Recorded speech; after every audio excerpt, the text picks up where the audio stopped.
Já tá gravando, né? Beleza.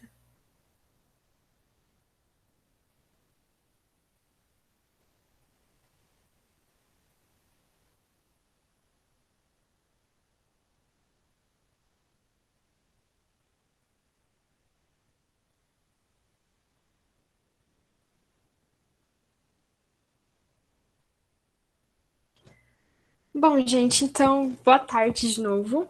Eu sou a professora Mariana. Eu faço bio lá na USP, então a gente tem uma tradição de que quando a gente entra, a gente recebe novos nomes. Meu nome lá na faculdade é Minerva, então se vocês quiserem me chamar de Mariana, Mari, Minerva, o que for, tá ótimo, tô aceitando. Então, como eu tinha falado, eu vou ficar com biologia com vocês vão ter mais outros dois professores de bio. E eu vou ficar com a frente de botânica e ecologia. A gente vai começar agora estudando botânica, e aí, mais ou menos para o meio do curso, a gente migra para ecologia, tá bom? Então, vocês estão vendo o meu mouse? Se mexendo? Tá, Dá pra ver sim. beleza. Beleza, obrigada. Então, vamos lá.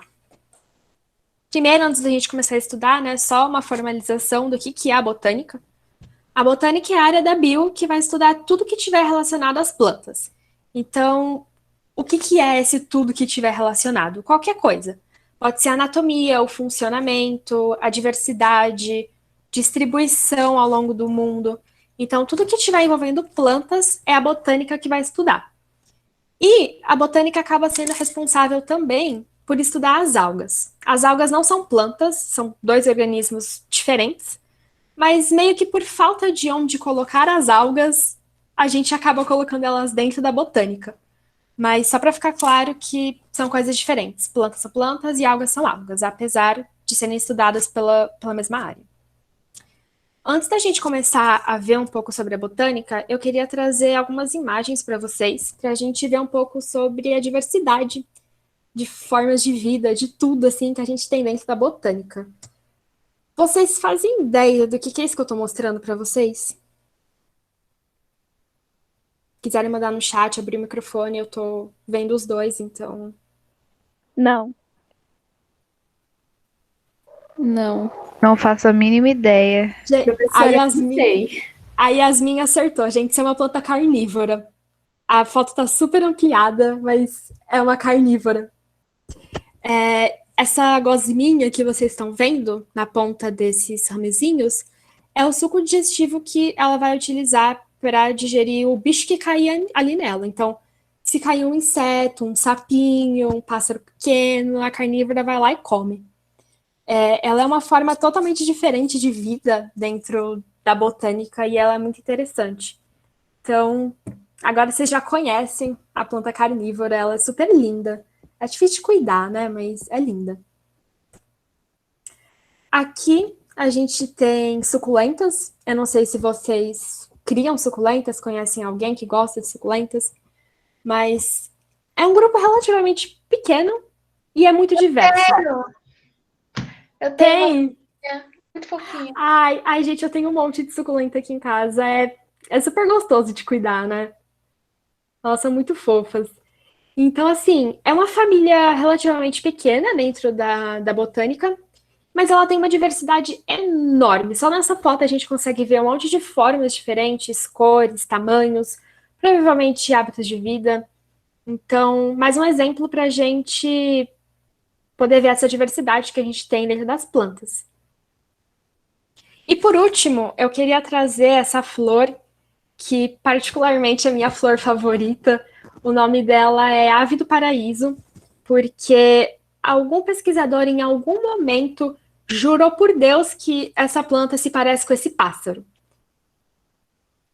Tem que ter um pouco de criatividade para poder enxergar esse pássaro nessa flor, mas eu queria trazer ela porque ela é uma flor muito diferente do que a gente costuma ver no nosso dia a dia e ela é super bonita. Então, eu trouxe. Tinham perguntado aqui a diferença entre planta e flor. Flor é uma parte que algumas plantas têm. A gente vai ver isso com mais detalhe, mas a flor ela faz parte da planta. É, gente, suculenta é tudo de bom. Elas não precisam de quase nada. Vocês conseguem cuidar super. Então, é um pássaro que o nome dele é ave do paraíso. E aí a planta também tem o mesmo nome de ave do paraíso. Ela é super bonita. Enfim. Agora eu queria fazer uma pergunta para vocês. O que que vocês acham que faz uma planta ser considerada uma planta? Que característica que vocês acham que toda planta vai ter em comum?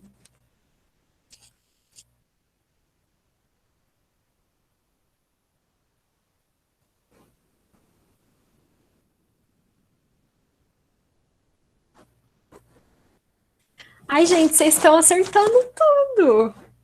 Vocês estão falando de fotossíntese, clorofila, a organização da célula, isso é muito importante. Raiz caule-folha. Ai, gente, vocês estão indo bem já, hein? Tô gostando. Vocês arrasaram, assim. A gente vai ver com mais detalhes essas características, mas é isso mesmo. Eu trouxe algumas aqui para a gente discutir um pouco sobre elas, que elas são, assim, super importantes para vestibular, são meio que básicas. E vamos lá. A primeira é que as plantas elas são consideradas organismos que a gente chama de eucariontes. Eucariontes são organismos que as células desses organismos possuem núcleo. O núcleo é uma estrutura que tem dentro da célula que vai abrigar todo o material genético lá dentro. É diferente de uma bactéria que o DNA está completamente jogado dentro da célula. Nesses organismos, assim como a gente, então eles vão ter um núcleo que vai concentrar ali o DNA numa parte específica da célula. As plantas são organismos multicelulares. Pelo nome a gente já consegue entender mais ou menos o que significa, né? Multi de muitas e celulares de células. Então, o corpinho da planta, ela é formada por diversas e diversas células, assim, milhares e milhões de células. Assim como a gente. A gente também é formado por milhões de células. Aí a característica que muitos de vocês falaram, que as plantas realizam fotossíntese. A gente vai ter algumas aulas para falar sobre fotossíntese, mas basicamente é um processo que você consegue utilizar a energia do sol para produzir açúcar, o que é uma coisa totalmente maluca se você parar para pensar.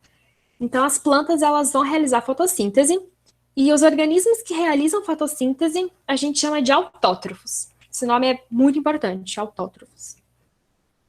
As plantas, elas não se locomovem, então elas não têm perninhas e saem andando para onde elas querem. Então a gente fala que elas são organismos sésseis. Onde elas estão, elas ficam e acabou.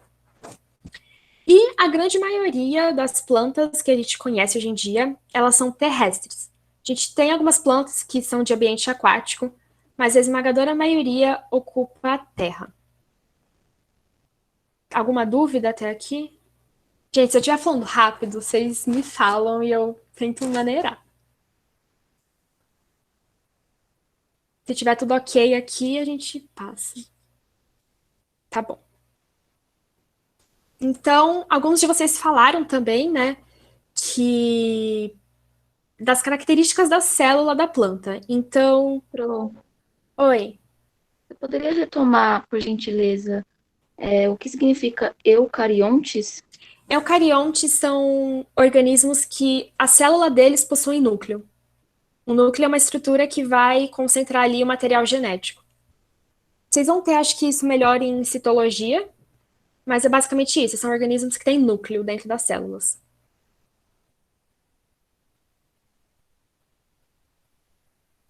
Amanda, as plantas elas conseguem converter a luz do sol e gás carbônico em açúcar. A gente vai ter duas aulas para falar disso, mas é isso, elas conseguem fazer isso. Sésseis são organismos que não se locomovem. Elas não saem andando do nada quando elas querem. Então, onde elas estão, elas ficam. Não, ai, não vai dar tempo de falar de planta aquática. Ia ser legal a gente poder falar de um monte de coisa, mas não vai dar tempo de se aprofundar em muita coisa, não. Tá? Bom, alguns de vocês falaram algumas estruturas da célula, né? Que as plantas têm, que organismos como nós, animais, não temos. Então, eu trouxe três estruturas para vocês, que diferem uma célula de uma planta para uma célula de um animal, que é a parede celular, o cloroplasto e o vacúolo. Aí a gente vai ver cada um deles. Então, a parede celular, ela é como se fosse uma barreira extra que vai proteger a célula. Então, eu tenho a minha célula e ela vai ter a membraninha dela. O que acontece é que as células dos vegetais têm uma parede celular que vai conferir uma proteção extra. A membrana é uma estrutura que vai circundar a célula, que vai envolver toda a célula. Vocês vão ver isso. É como se fosse uma película. Isso, Yasmin. Professora, Oi, você pode voltar no slide anterior, por favor? pode? Muito obrigada. Eu vi que alguém tinha levantado a mão. A pessoa quer perguntar?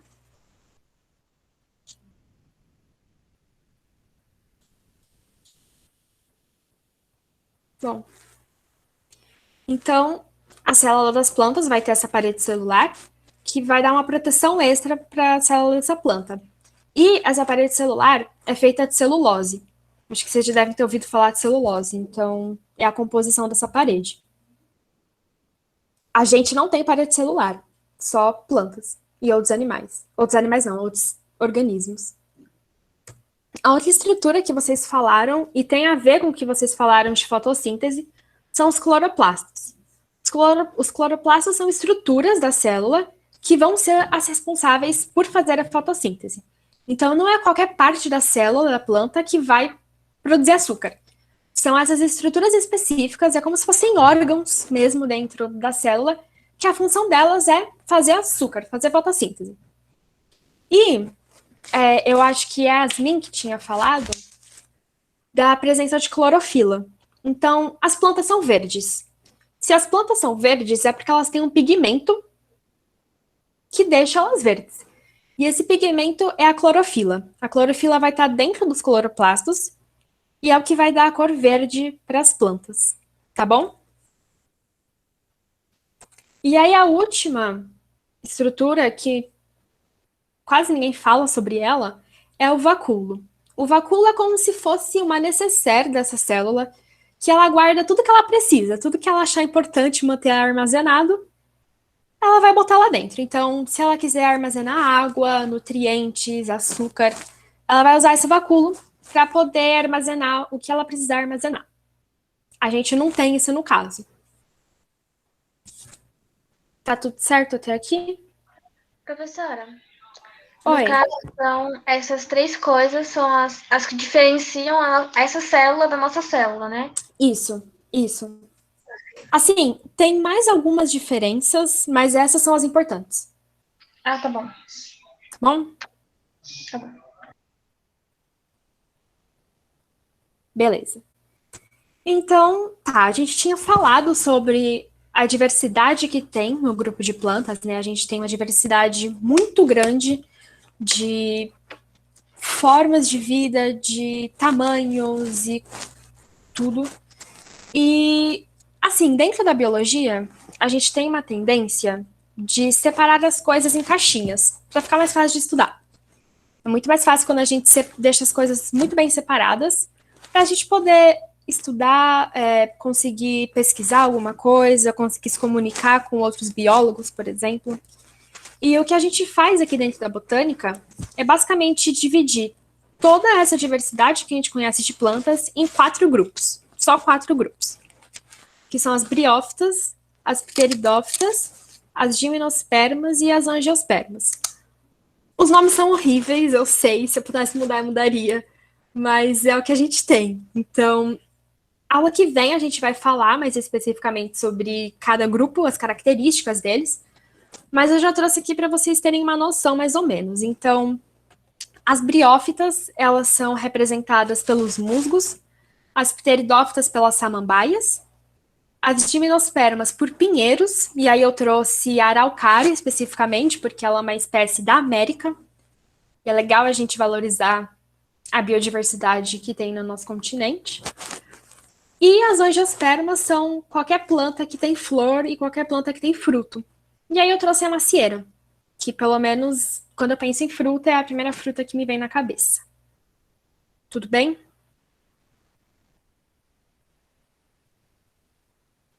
Tudo bem. Beleza. Agora a gente vai entrar numa parte um pouquinho mais complicada dessa história. Eu tinha falado para vocês que plantas não são algas e algas não são plantas, são coisas diferentes. Só que se eu contar para vocês que tanto as algas como as plantas têm um tataravô em comum, que era uma alga, vocês acreditam em mim?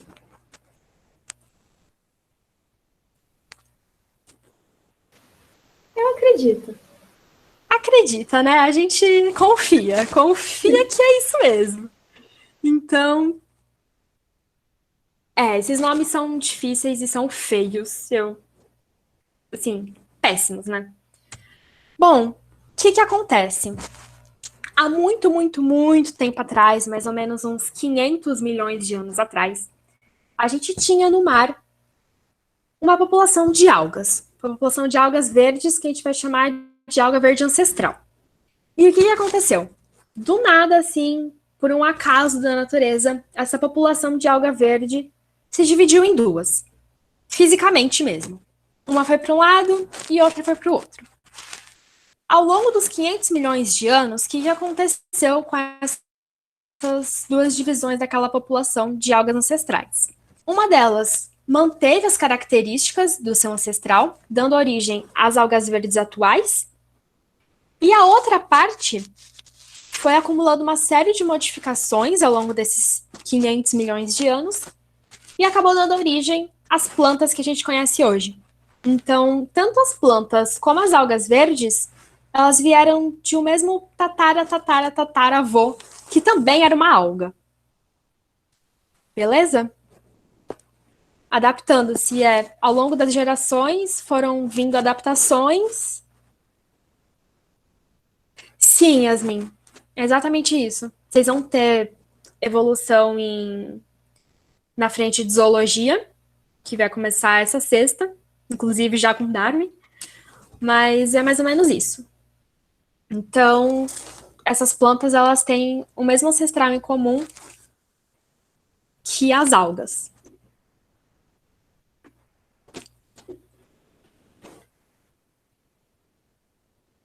Sim, a evolução de Darwin, né, isso de ancestral em comum, é para todas as formas de vida. Todas as leis assim se aplicam para qualquer organismo. Então, as plantas também. Ai, gente, meu áudio travou? Aqui não. Não. Ah, tá, porque falaram que a câmera travou, então beleza. O áudio não travando é o que tá bom.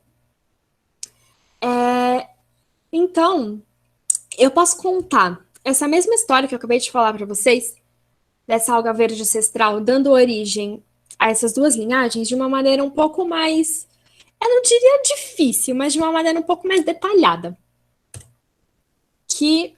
Peraí, travou. Que é através disso que eu estou mostrando para vocês, que é um cladograma. Vocês não precisam se assustar com o que vocês estão vendo e nem com esse nome feio que é cladograma. Basicamente, um cladograma, ele é um esquema que conta a história de vida de um grupo. Então, nesse caso, eu estou tentando contar a história de vida das plantas. Eu poderia contar essa história de vida falando, como eu estou fazendo aqui com vocês. Eu poderia escrever na forma de um texto. Ou eu poderia contar essa história usando um esquema, que é o que eu estou fazendo aqui agora nesse slide. Então, vamos entender parte por parte dele. Isso é uma coisa, assim, relativamente importante para vocês entenderem. Vocês vão ver isso em várias outras aulas, mas já vamos se acostumando. Então, aqui na base, vocês estão vendo meu mouse, né? A gente tem o que a gente chama de raiz do meu cladograma. E todas essas coisinhas que saem desse cladograma são os ramos. A gente acaba chamando o cladograma também de árvore evolutiva, porque assim como uma árvore, ele tem uma raiz e tem as ramificações. Como é que a gente lê um cladograma? Como que eu bato o olho nisso e eu entendo o que está acontecendo? Porque é realmente uma coisa feia. O tempo, ele vai correr da minha raiz até a ponta de cada ramo. Então, eu coloquei aqui do lado uma seta indicando, né, que aquela história que a gente contou das algas verdes ancestrais foi há 500 milhões de anos atrás. E o que a gente tem de mais recente hoje, dia 13 de abril de 2021, é o que a gente tem na ponta de cada terminal. Tudo bem essa noção para vocês? Isso não é fácil de entender. Se alguém não entendeu, pode falar que eu repito, porque é meio Professora, você complicado. poderia explicar de novo, por favor? Explico, então vamos lá. Isso aqui que eu estou mostrando é um cladograma. Ele é uma árvore que vai contar o que aconteceu com um determinado grupo ao longo de vários e vários anos. Então, a gente está vendo aqui que eu estou contando a história de 500 milhões de anos do que aconteceu com um grupo de plantas.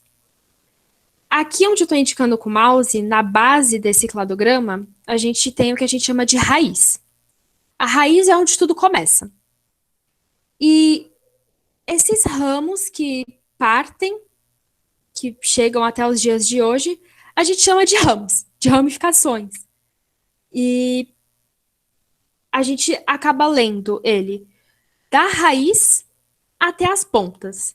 Então, o que a gente tem de mais antigo é o que a gente vai representar na raiz, e o que a gente tem de mais recente é o que a gente vai representar em cada pontinha desses ramos, tá bom?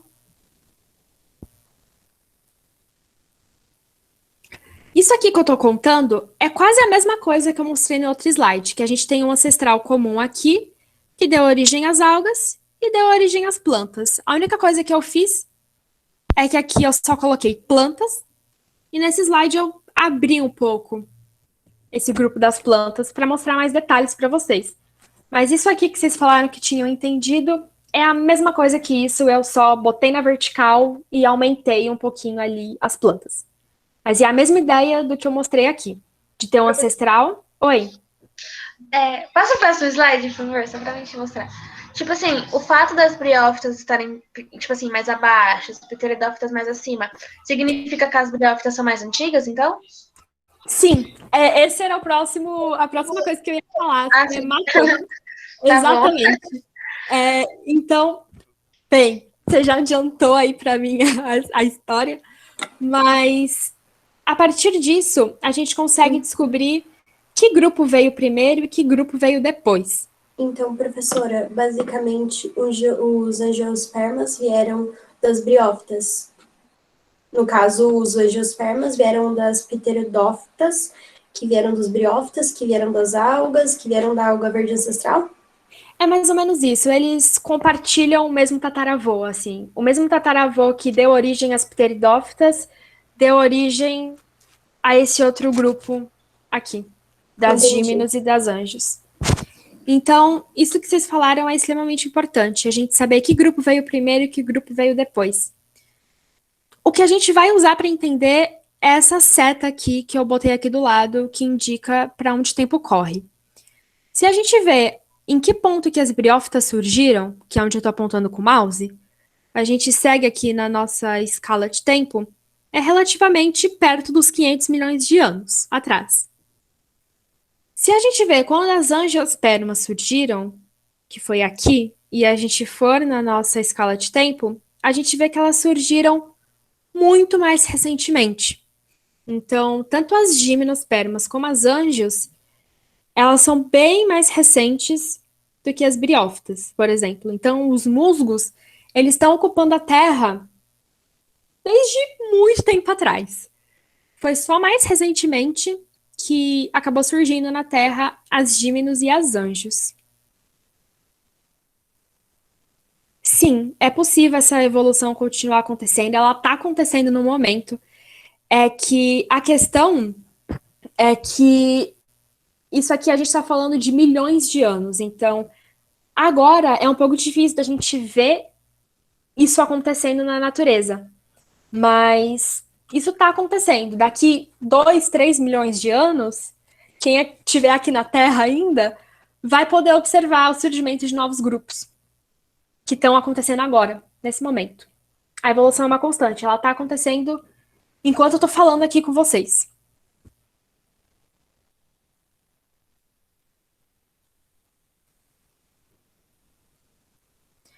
Foi o que a Aline, gente, é professora de biologia de vocês também, vocês vão ter aula com ela mais tarde. Foi o que ela falou. Então, você pode comparar isso com a nossa família, por exemplo, né? Você e seus primos possuem o mesmo avô e avó. Isso não significa que você veio dos seus primos, mas você tem o mesmo familiar em comum. Então, vamos supor que as anjos e as pteridófitas são primas. Elas têm o mesmo avô em comum. Não significa que as pteridófitas se transformaram em angiospermas, mas elas tiveram o mesmo avô. E esse avô deu origem a duas linhagens diferentes. Ok?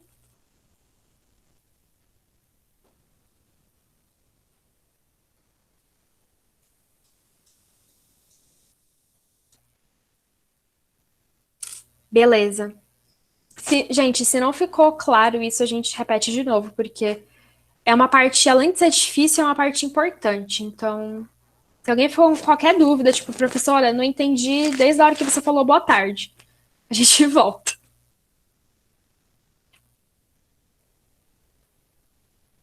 É como se fosse uma planta. É como se fosse isso mesmo, uma planta mãe. Professora, Oi. você pode explicar de novo o que é sésseis? Sésseis são organismos que não andam, não se locomovem. Ah, sim. Obrigada.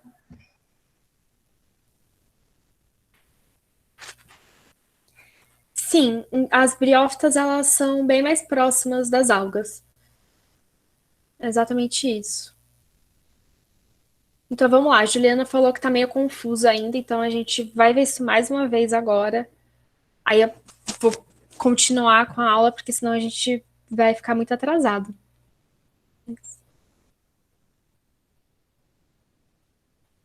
Tá, então vamos lá. Eu tô contando aqui. Sim, as angiospermas são todas as plantas que dão frutos. Isso mesmo. As plantas, elas vão ter um tataravô super antigo que estava no mar. Exatamente. Uma alga que super antigona estava no mar. E esse ancestral que veio do mar deu origem às plantas que estão na terra hoje em dia. Então, as angiospermas têm um parentesco com as briófitas, só que é um parentesco bem mais antigo, é bem aqui embaixo. É um super tataravô ultra distante nessa linhagem.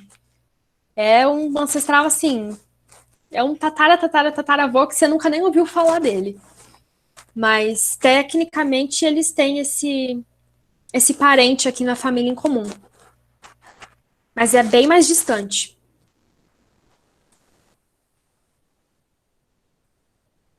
É exatamente isso. As plantas elas possuem um ancestral comum e não necessariamente evoluíram uma a partir da outra. É exatamente. Então, assim, as briófitas não se transformaram em pteridófitas. As pteridófitas não se transformaram em dímino. O que aconteceu é que elas tinham um avô em comum.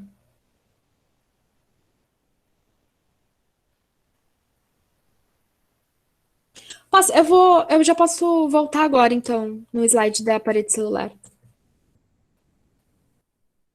Eu vou deixar depois todos esses slides no Google Classroom, por acaso vocês queiram anotar, rever alguma coisa. Mas então, basicamente, aqui as células das plantas, elas vão ter parede celular, que é uma estrutura que vai dar uma proteção extra às células dessas plantas. Então, se a gente pensar que as plantas elas não conseguem fugir, elas não conseguem lutar, elas não conseguem andar, não conseguem nada. É muito interessante elas terem uma proteção extra, pelo menos, né? Pelo menos uma proteçãozinha ali, uma barreira que vai proteger as células dela. Então, é basicamente essa a função da parede celular. Ela é a porção mais externa da célula, ela dá essa proteção extra e ela é feita de celulose. Tá tudo certo? Você quer que passe as outras duas ou.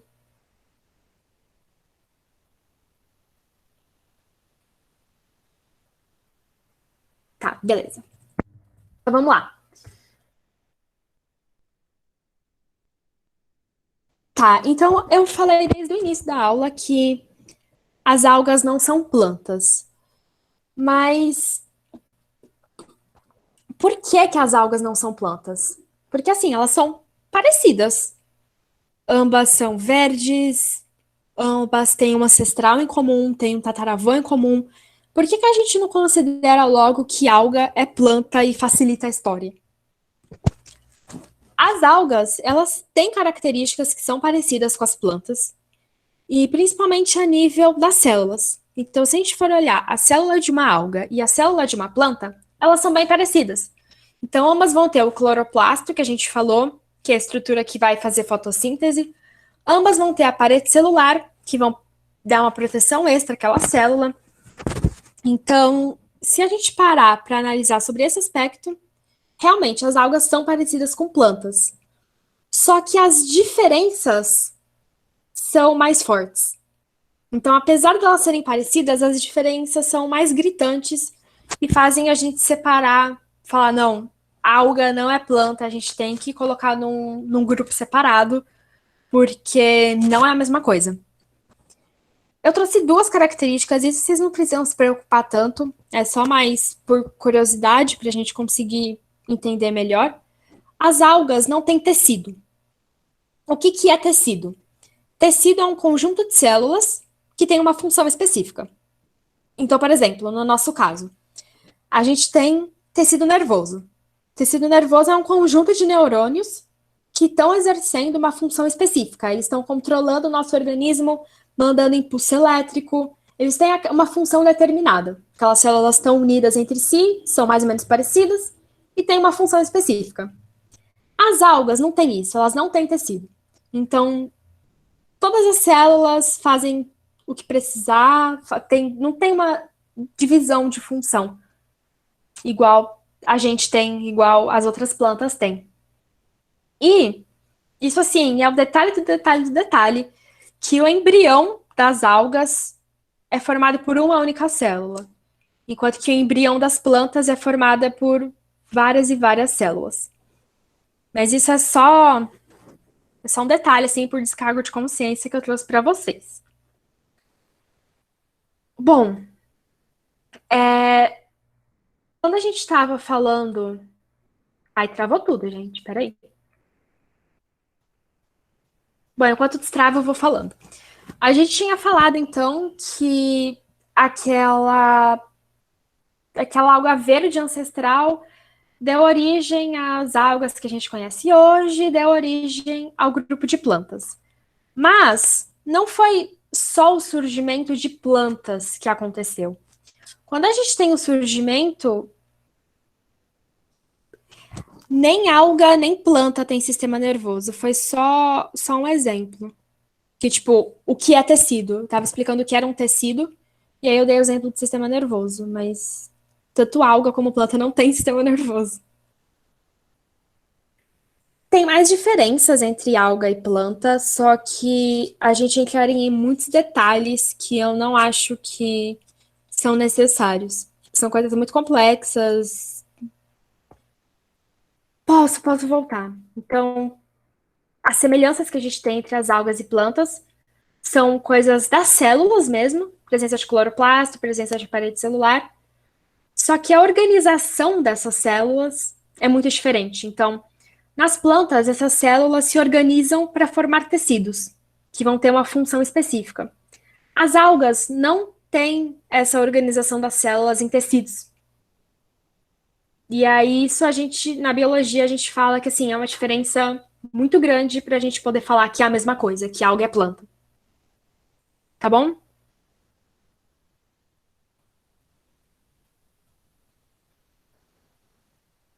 Bom, então, aqui a gente estava falando, né, dessa história do ancestral que era uma alga. E nessa história, eu não sei se, acho que alguns, pelo que eu vi no chat, conseguiram perceber isso, mas quando a gente tem o surgimento desse grupo de plantas, a gente não tem só o surgimento de plantas. Quando isso acontece, a gente também vai ter a ocupação do ambiente terrestre, porque até então toda forma de vida estava na água, estava no mar, no oceano, no rio. Quando a gente tem o surgimento dessa linhagem de plantas, a gente vai ter a ocupação da Terra. E é isso que a gente chama de conquista do ambiente terrestre. Então, esse surgimento das plantas não foi só importante porque agora plantas existem, mas plantas estão ocupando um ambiente que nunca havia sido ocupado antes. As plantas foram os primeiros organismos que ocuparam a terra firme. E você estar no ambiente terrestre tem vantagens. Então, o que a gente estava falando da fotossíntese, que vai utilizar luz solar e gás carbônico, em terra firme, a gente tem uma quantidade muito maior dessas coisas. Então, a gente está imerso em gases atmosféricos aqui, tem gás carbônico para todo lado, tem gás oxigênio, porque plantas também respiram. Então, você conseguir oxigênio é muito mais fácil. Você conseguir luz do sol é muito mais fácil quando você está fora da água. É só vocês pensarem assim, caso alguém já tenha entrado numa piscina, no mar, quando você está debaixo d'água, você não tem uma visão tão boa, porque não chega tanta luz do sol ali. Em terra, você consegue essa luz até demais. Então, isso é uma vantagem muito grande para as plantas que vão utilizar essa luz para fazer o próprio alimento. Sim, mesmo dentro d'água, as algas fazem fotossíntese, até porque elas têm cloroplasto. Elas conseguem captar aquela pouca luz que chega dentro do mar e elas conseguem fazer fotossíntese.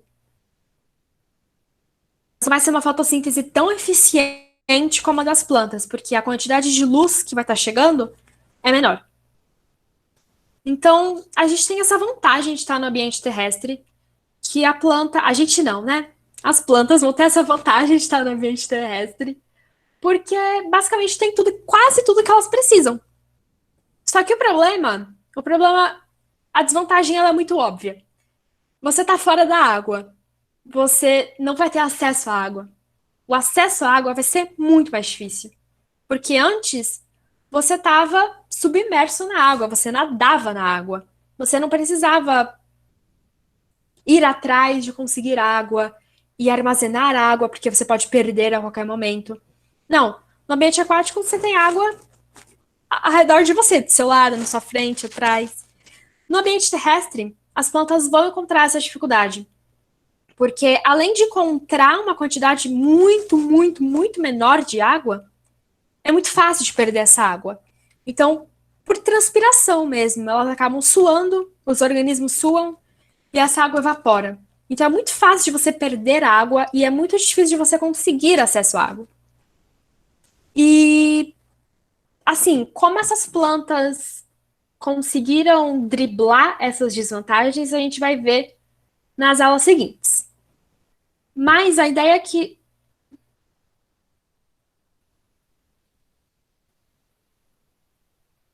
então, o sal acaba não atrapalhando no caso das plantas. Elas, assim, os organismos que vivem na água do mar são adaptados para aquele tipo de água. É diferente da gente. A gente não está adaptado à água do mar, à água salgada. Mas os organismos que estão vivendo na água salgada, eles estão adaptados àquele ambiente. Então não vai ter problema. Entendeu? Então, assim, elas vão acabar conseguindo vencer essas desvantagens do ambiente terrestre. E a última ideia que eu queria passar para vocês agora na aula era que ao longo da evolução dessas plantas, a gente vai observando uma independência maior em relação à água. Então, vamos parar para pensar. Se a gente pensa em musgo, musgo vive em que tipo de ambiente? Em ambientes úmidos. Ambientes úmidos, bem úmidos. Se a gente pensar no grupo mais recente, né, das angiospermas, por exemplo, a gente tem angiosperma que vive no deserto. Cactos são angiospermas. Então, a tendência que a gente vê ao longo desses 4 grupos é os organismos irem adquirindo uma independência maior em relação à água.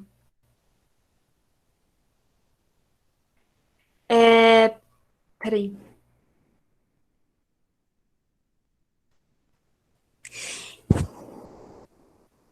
não é que elas fazem menos fotossíntese, é que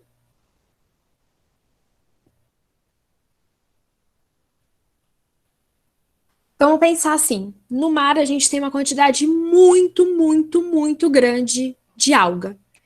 Então, mesmo que a quantidade de luz que chega nessas algas seja menor, então ela vai fazer um pouco menos de fotossíntese em relação se ela em comparação com ela no ambiente terrestre, a gente tem uma quantidade muito grande de alga no mar. E aí elas acabam meio que compensando isso. E outra, as algas, elas têm um ciclo de vida muito curto. Então, elas nascem ali, fazem a fotossíntese, produzem o oxigênio e morrem. Então, não dá nem tempo delas consumirem direito o oxigênio que elas produziram. Então, acaba sobrando um pouco de oxigênio, assim, para a atmosfera. Entendeu? Professora, Oi. então é certo dizer que as plantas ao longo do tempo teve uma evolução adaptativa. Sim. Total. Total. Então, o que a gente estava falando aqui, né? Vocês falaram que os musgos, que são as briófitas, vivem em ambientes muito úmidos e conforme a gente vai caminhando ao longo desse tempo, que elas conseguem começar a sobreviver em ambientes mais secos. Tanto que Essa bolsinha aí no meio pra mim é o quê? alguém quer falar alguma coisa?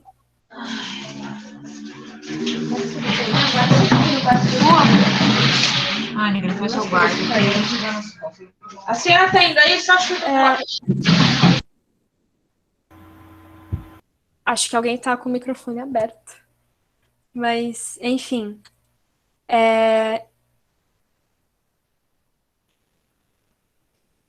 Manjericão é angiosperma mesmo.